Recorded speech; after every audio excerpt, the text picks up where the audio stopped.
Buenos días, buenas tardes y buenas noches a quienes habitualmente tomáis parte en este canal de YouTube, La Brújula Biológica. Si es la primera vez que nos encuentras, recibe mi más cordial bienvenida. Espero que esta singladura por la biología te sea provechosa. Puedes suscribirte y dar a la campanita y así recibirás puntualmente cada una de las entregas que vayan saliendo. Hoy empezamos un nuevo bloque, el bloque C, dedicado a la célula, a la citología, concretamente a los aspectos más generales y al estudio de la microscopía, como aliada de la citología en su desarrollo. Tenemos, como siempre, imágenes del Parque Natural Bahía de Cádiz, a la izquierda del itinerario que existe entre San Fernando y Chiclana y que observamos se encuentra en un momento de bajamar casi absoluto. A la derecha, otra estatuilla fenicia, esta vez la que se sitúa en el entorno de la salina de Los Gallos. Sin más espera, comenzamos. Como de costumbre, os traigo dos cuadrantes. El primero con los saberes básicos y lo que se exige desde la prueba de acceso a la universidad. Y en el segundo, con los saberes básicos propios de la orden que regula el bachillerato. Es bastante parecido en este caso lo que desde uno y otro sitio nos van a exigir. En este primer vídeo dedicado a la célula vamos a tratar sobre generalidades de la misma y específicamente sobre el tema de la microscopía óptica y la microscopía electrónica. Lo primero que hay que estudiar cuando uno se enfrenta a este tema de la célula es la teoría celular y los postulados que la componen. Son estos tres. Todos los organismos están formados por una o más células. La célula es la unidad anatómica y fisiológica de los seres vivos y toda célula procede de otra anterior, por división, recibiendo de ella su material genético. Esto puede parecer muy teórico, pero lo que hay que pensar es que con la célula empieza eso que llamamos vida. Hasta ahora, en el bloque anterior, dedicado a la biomolécula, hemos estudiado los ladrillos que componen materialmente a los seres vivos. Y hemos visto pues, que los seres vivos tenemos unas moléculas muy especiales, distintas de las moléculas que forman parte de la materia inerte. Así, por ejemplo, tenemos proteínas, tenemos ácidos nucleicos, tenemos lípidos, tenemos polisacáridos. Pero esas moléculas no están vivas, no constituyen la vida. ¿Qué es la vida? Pues, sigo diciendo lo que en el primer vídeo. Es muy difícil de definir la vida como un fenómeno especial. Realmente la vida es una propiedad emergente que surge cuando todos esos componentes moleculares, ordenados de una forma concreta, dan esa capacidad de nutrición, relación y reproducción a esos que llamamos seres vivos. Por separado, estos componentes no tienen vida, pero cuando se unen, surge esa capacidad de vivir. Lo que en realidad nos quiere decir la teoría celular es que la célula es la base de la vida. No solo porque todos los organismos vivos están hechos de células, sino porque la célula es la unidad más pequeña que tiene que, podemos decir, posee vida, es decir, posee capacidad de nutrición, de relación y de reproducción. Por eso es la unidad anatómica y también fisiológica. Y el tercero de los postulados indica una cosa también muy a tener en cuenta, y es que todas las células proceden de células anteriores. Las células no se forman ex novo a partir de materia orgánica o inorgánica que se junta y ya está, sino que tienen como origen la reproducción de células anteriores. Es decir, la generación espontánea no existe, como ya se demostró en el siglo XIX. O sea, no surge de pronto pues, gusano a partir de la carne o hongo en la pared, pues porque hace humedad o pues porque hay un ambiente de generación. No. Las células se originan a partir de células anteriores y los organismos vivos también se originan a partir de organismos vivos similares. En cuanto a los antecedentes de esta teoría celular, pues hay que remontarse al siglo XVII, cuando un holandés, comerciante de telas, Anton van Leeuwenhoek, diseñó un aparato óptico para comprobar la calidad de sus telas. También hizo observaciones de, agua, semen, sangre, sarro, y vio que había como una especie de bichitos dentro que pululaban y les llamó animálculos.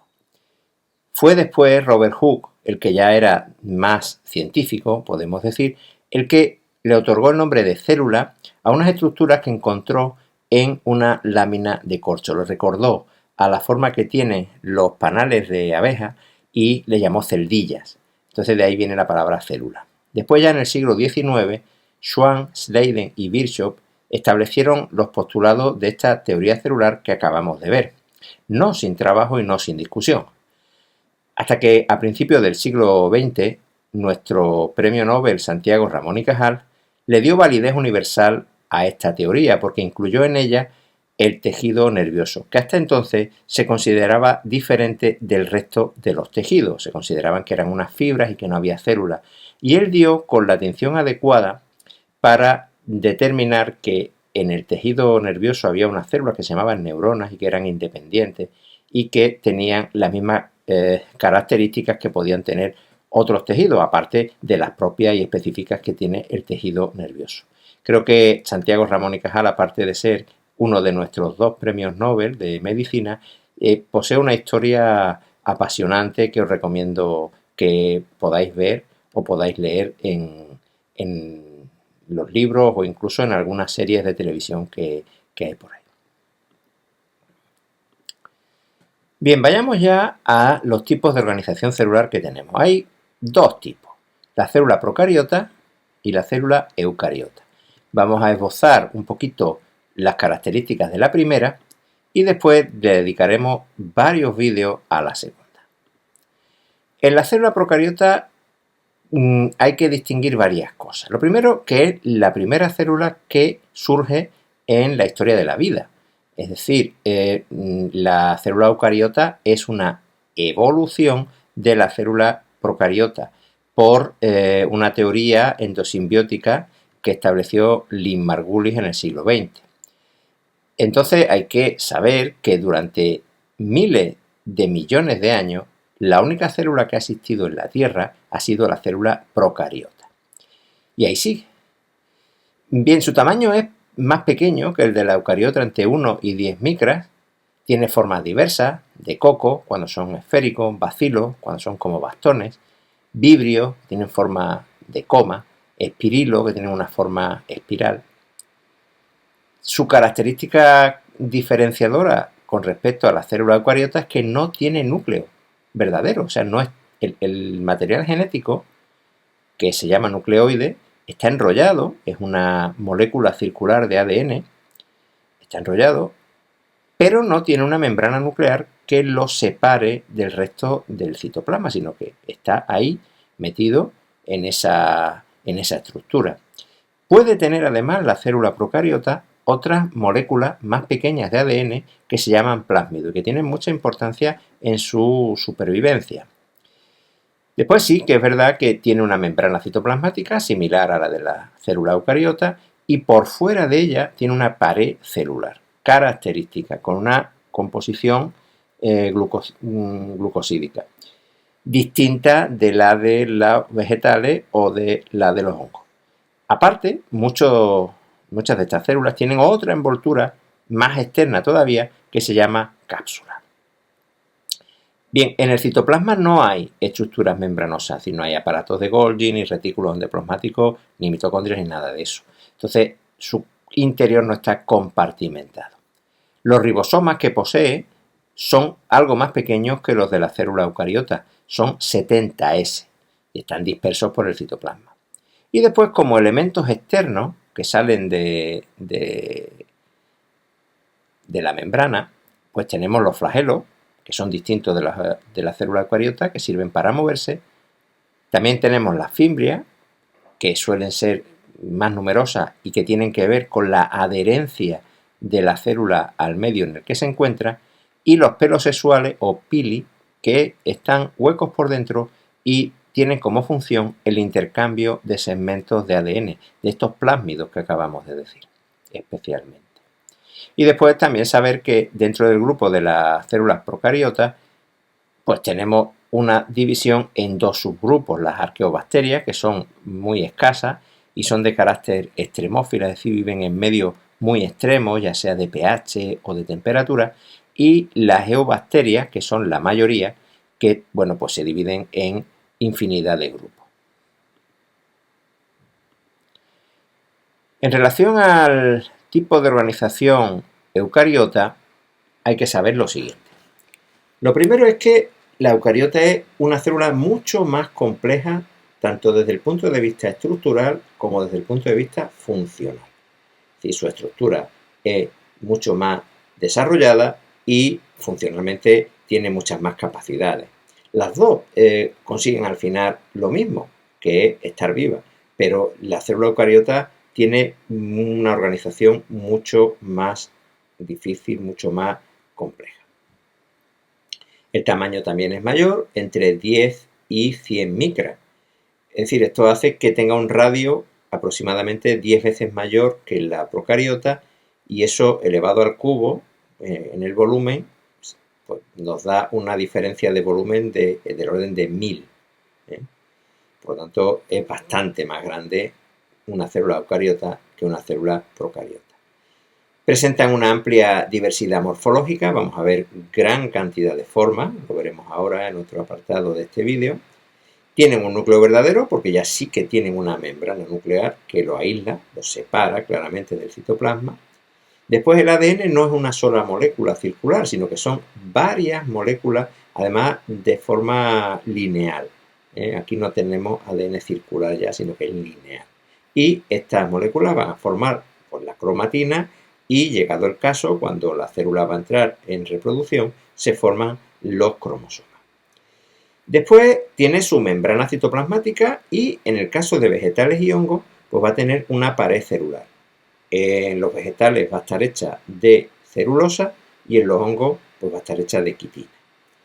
Encontraremos una serie de estructuras membranosas dentro del citoplasma, lo que nos va a dar una compartimentación celular. Esto es muy importante. Es decir, la célula eucariota va a tener como distintos apartaditos donde va a haber funciones distintas, donde va a haber reacciones metabólicas diversas.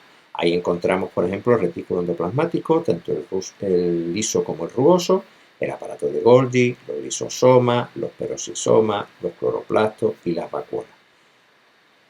En el caso de las neuronas y otras células, además, vamos a ver una polaridad en la célula, es decir, no da igual el sentido en el que estudiemos a esta estructura, porque, por ejemplo, en la neurona, pues vamos a tener una zona desde donde se inicia el estímulo nervioso y otra hacia donde va dirigido. Va a haber una polaridad, no funciona al revés. Los ribosomas que contiene esta célula eucariota son algo mayores, 80S, y los encontramos tanto dispersos en el citoplasma como adheridos al retículo endoplasmático rugoso. Bien, encontramos ribosoma 70S, similar al de las procariotas, en el interior de las mitocondrias y en el interior de los cloroplastos, lo que ya nos da una idea de este origen bacteriano o procariótico de estos orgánulos y que está relacionado con lo que hemos dicho de la teoría endosimbiótica de Lynn-Margulis. Por otra parte, vemos que en la célula eucariota hay una red de filamentos proteicos que van a recorrer el citoplasma y que van a darle la forma a la célula, van a constituir lo que llamamos el citoesqueleto. También este citoesqueleto va a distribuir los distintos orgánulos en el interior de la célula y va a formar determinadas estructuras cuando se ordenan en filamentos con una organización determinada, que van a ser los centriolos, los cilios y los flagelos, responsables del movimiento y de otras funciones que tiene la célula. Esto lo estudiaremos pormenorizadamente en vídeos sucesivos. Los componentes de la célula eucariota, con sus funciones, lo vamos a ver aquí de una forma muy somera para después desarrollarlo en lo que le corresponda, en los vídeos que les corresponda a cada uno de ellos. Pero para que tengáis una idea aproximada, aquí os he puesto los principales componentes. Lo primero, la membrana plasmática, que está hecha de fosfolípidos, está hecha de proteínas, está hecha de colesterol, de glúcidos en un 1%. También tiene esfingolípidos, en algunas de ellas especialmente, en el caso de las neuronas.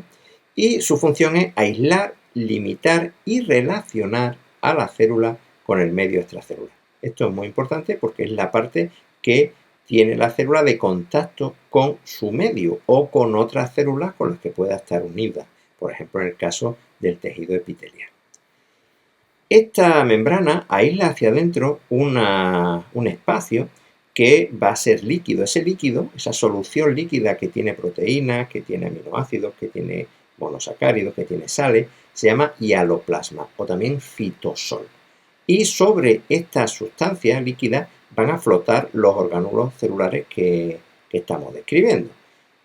La diferencia entre hialoplasma y citoplasma es precisamente que el citoplasma incluye a los orgánulos, mientras que el hialoplasma es solamente la solución líquida que los contiene. En este hialoplasma, además de esa función de contener a los orgánulos, se dan numerosas reacciones metabólicas. No solamente va a ser en el hialoplasma, porque también en los orgánulos las va a haber, pero un gran número de ellas sí que tienen lugar ahí. Nos encontramos en el interior el núcleo, que es ya una estructura definida con una membrana externa, y en cuyo interior encontramos la información genética, encontramos el ADN, dividido en diversas moléculas. Tenemos, por otra parte, las mitocondrias, que son responsables de obtener la mayor parte de la energía en forma de ATP, los ribosomas, que forman las proteínas, el retículo endoplasmático, que contiene ribosomas y además sirve para que las proteínas maduren, y en el caso del retículo endoplasmático liso, pues también se utiliza para sintetizar lípidos. Tenemos los lisosomas, los perosisomas, que son pues unas pequeñas bolsitas que contienen enzimas de distinto tipo. En el caso de los lisosomas son hidrolasas, en el de los perosisomas son oxidasas y sirven para la digestión y oxidación de determinadas macromoléculas, como veremos en otros vídeos. El citoesqueleto del que hemos hablado, el centrosoma, que es la base de los cilios y los flagelos y que forma además el uso mitótico, y estos cilios y flagelos que son responsables del movimiento. Estas dos estructuras, centrosoma y cilios y flagelos, son exclusivas de las células animales. Y estas tres que vamos a decir ahora, pues son exclusivas de las células vegetales. Pared celular, que protege a las células, una cubierta externa rígida que tienen las células vegetales, cloroplastos, responsables de la fotosíntesis, y vacuolas, que están para almacenar agua y otras sustancias. Bien es verdad que podemos encontrar vacuolas pulsátiles en células que no son estrictamente vegetales, y también podemos encontrarnos flagelos en células que son vegetales, pero en general esta división es correcta si se trata de decir cuáles son las diferencias entre las células animales y las vegetales. Pues las células animales tienen todo lo que hemos visto, además de en exclusividad centrosomas, cilios y flagelos, y las células vegetales pues tienen todo lo que hemos dicho anteriormente, no tienen centrosomas, cilios y flagelos, pero sí tienen pared celular, cloroplasto y vacuola. En relación a las formas de las células eucariotas, lo primero es saber que presentan diversidad morfológica, es decir, hay gran número de células distintas, hasta 200 y pico podemos encontrar en un organismo humano, y son o tienen formas diferentes. De la forma depende la función que realiza. Por ejemplo, la neurona tiene una forma estrellada, el espermatozoide tiene esa forma tan curiosa de nave espacial con un flagelo. El que sean o tengan una forma determinada va a condicionar la función que realizan. Y esa forma pues, va a depender de la estirpe celular a la que pertenece. Esto de la estirpe está relacionado con el tipo de célula que en su origen embriológico va a dar un tipo de células u otro. Es decir, a partir de la gástrula se forman las distintas capas de tejido, el endodermo, el ectodermo, el mesodermo, en fin, y a partir de ahí se da la organogénesis. En esa organogénesis hay una serie de células especializadas que van a dar un tipo de tejido u otro. Entonces, dependiendo de dónde procede, de qué estirpe es de la que procede una célula, así va a ser la forma que tiene. Después va a depender también de la etapa de diferenciación en la que se encuentren. Es decir, las células son estructuras que están sujetas a un mecanismo de evolución propia desde su nacimiento hasta su finalización. Entonces van a tener formas distintas dependiendo de en qué momento la encontremos. Y después, pues sí, van a variar dependiendo de si son células en estado libre, si forman tejidos, si están en cultivo. En los vegetales encontraremos formas fundamentalmente poliédricas, prismáticas, algunas alargadas, otras redondeadas, cúbicas, semilunares, en fin, vamos a encontrar una diversidad. Pero donde más diversidad vamos a encontrar en las células animales, porque ahí van a ser de formas muy, muy diversas. He puesto aquí algunas aplanadas, cúbicas, prismáticas, caliciformes, alargadas, como las fibras musculares, fusiformes, estrelladas, esféricas, bicóncavas, etc.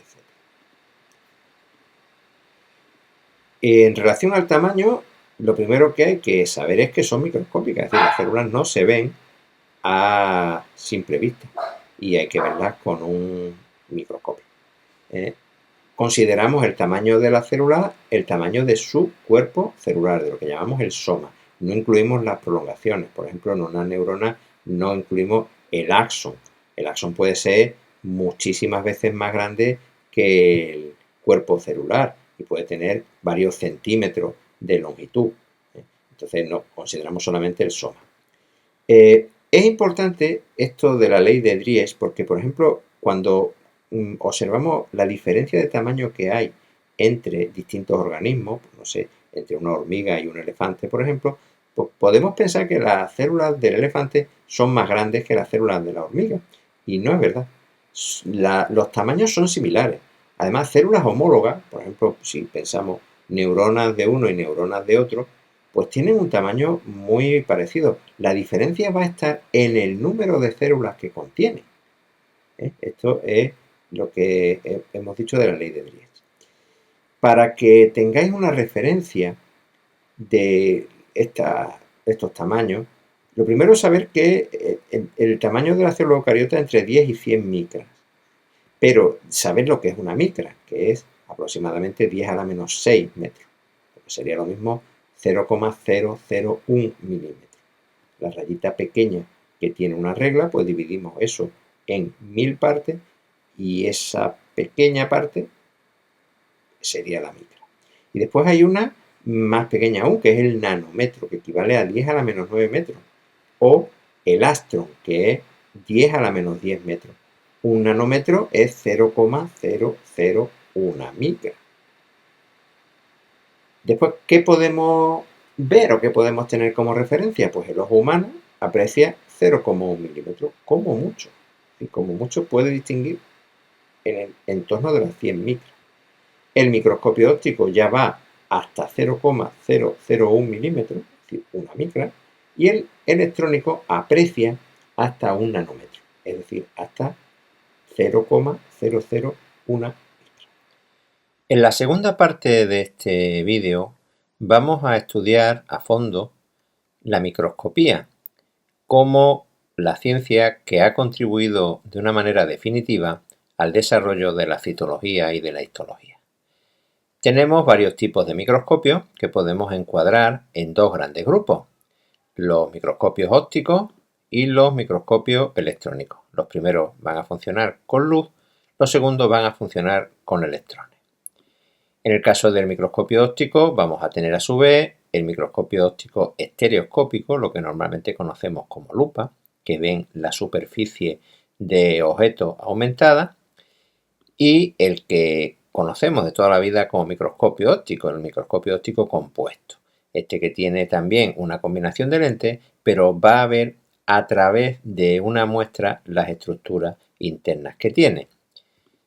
En el caso del microscopio electrónico, pues vamos a tener también dos tipos: el de transmisión, que también va a estudiar esa muestra en su interior atravesándola con electrones, y el de barrido, que va a ser pues una visión de la superficie de un objeto también con un haz refractario de electrones. Veamos en primer lugar y a fondo el microscopio óptico compuesto, el de toda la vida. Aquí tenemos uno. Vemos que hay estructuras de soporte mecánico, estructuras luminosas y después también elementos ópticos. En primer lugar vemos que hay unas lentes donde ponemos los ojos, que son los oculares, en este caso son dos, sería un microscopio binocular. Si tuviera uno, pues sería un microscopio monocular. Tenemos este elemento de soporte mecánico, el brazo, por donde podemos coger el microscopio para transportarlo. Observamos estas dos ruedecitas, el macrómetro y el micrómetro, una más grande y otra más pequeña, que nos van a servir para enfocar el objeto. En principio utilizaremos el macrómetro y después ya para un enfoque más fino utilizaremos el micrómetro. Otro soporte mecánico, el pie, donde reposa el microscopio, y los elementos ópticos que nos faltaban. Pues aquí tenemos el revólver, que es un elemento que va girando sobre el que disponemos los distintos objetivos. Este tiene hasta 4 lentes, 4 objetivos distintos. Cada lente con unos aumentos distintos. Tenemos la platina, que es esta superficie sobre la que ponemos la preparación, que la vemos aquí. Tenemos un condensador, que es otro conjunto de lentes que lo que van a hacer va a ser concentrarnos la luz de una forma determinada, o sea, la luz va a salir del foco, va a pasar a través del condensador y va a llegar a la muestra en unas condiciones que nosotros establecemos con él. Hay también previamente un diafragma, que es como un anillo, que nos va a regular la cantidad de luz que atraviese la muestra, si la abrimos o la cerramos, pues como hace el iris en el ojo humano, ¿no? Y el foco de luz. Bueno, hay gran variedad de microscopios ópticos compuestos dependiendo del tipo de lente que usamos, dependiendo de cómo sean los condensadores, de cómo combinemos las lentes, de cómo sea la luz utilizada, etc. Hay que considerar cuando vemos a través de un microscopio óptico la preparación que vamos a meter, la preparación microscópica. Aquí tenemos una caja de distintas preparaciones, de tejidos diversos, y vamos a ver cómo se hace una preparación, ¿no? O cómo se monta al menos. Esto sería una preparación en su conjunto y tiene varias partes. Lo principal, que es lo que queremos ver, que es la muestra.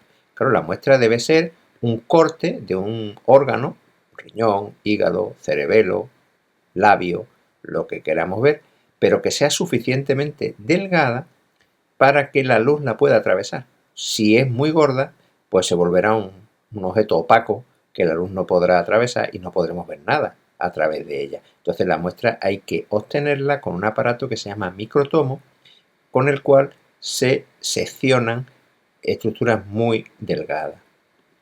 Esto se monta en un vidrio grande, que es el portaobjetos, y se sella con un vidrio más pequeñito encima, que es el cubreobjetos.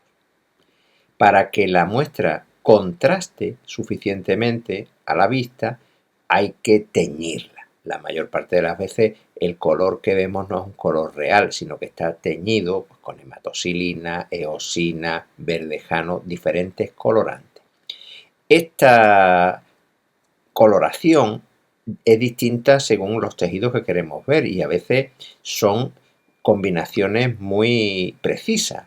Por ejemplo, en el caso de Ramón y Cajal, el gran éxito que tuvo fue dar con la coloración, con la tinción justa del tejido nervioso para poder observarlo y poder determinar que en dicho tejido nervioso había células como en los demás tejidos.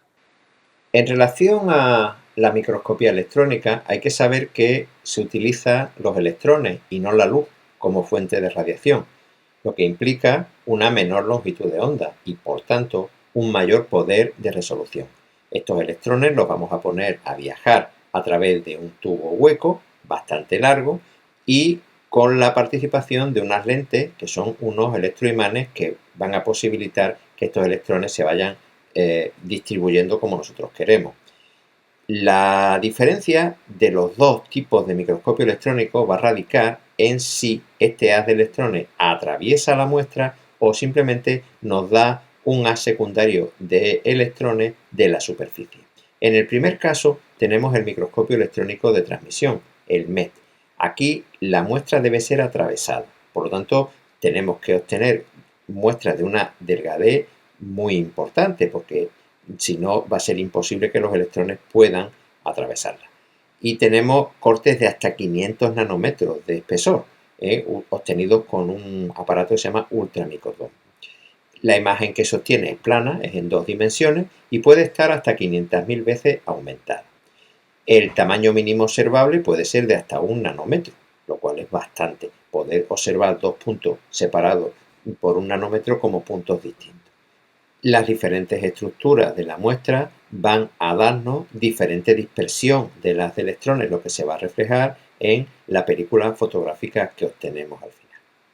En el microscopio electrónico de barrido, lo que tenemos que hacer es la muestra, tratarla previamente con una serie de compuestos determinados que esté sombreada para que al incidir sobre ello el haz de electrones se nos refracten de distinta manera los distintos accidentes que hay en la superficie, para que obtengamos así una imagen en 3 dimensiones que puede estar aumentada hasta 20.000 veces, con un tamaño mínimo observable de 10 nanómetros. Aunque los aumentos son sensiblemente menores que en el microscopio electrónico de transmisión, nos da una idea muy detallada de la superficie de la muestra que estamos viendo. Bien, hasta aquí esta entrega de la brújula biológica, hoy dedicada a las generalidades de la célula y a la microscopía. Espero que os haya gustado y sobre todo espero que os sirva, que os sea de utilidad en esta singladura que habéis emprendido este curso a través de la biología de segundo de bachillerato. Os dejo este enlace que considero muy importante y necesario para el estudio de la célula. Es de la Universidad de Vigo y en él encontraréis imágenes y explicaciones de todo esto que vamos a estudiar aquí. Dadle al like para que este canal se vaya situando mejor en las listas de YouTube. Suscribíos si aún no lo habéis hecho, porque así, dándole a la campanita, podréis conseguir puntualmente cada una de las nuevas entregas que vayan saliendo. Y sobre todo, nunca os olvidéis de ser felices. Hasta pronto.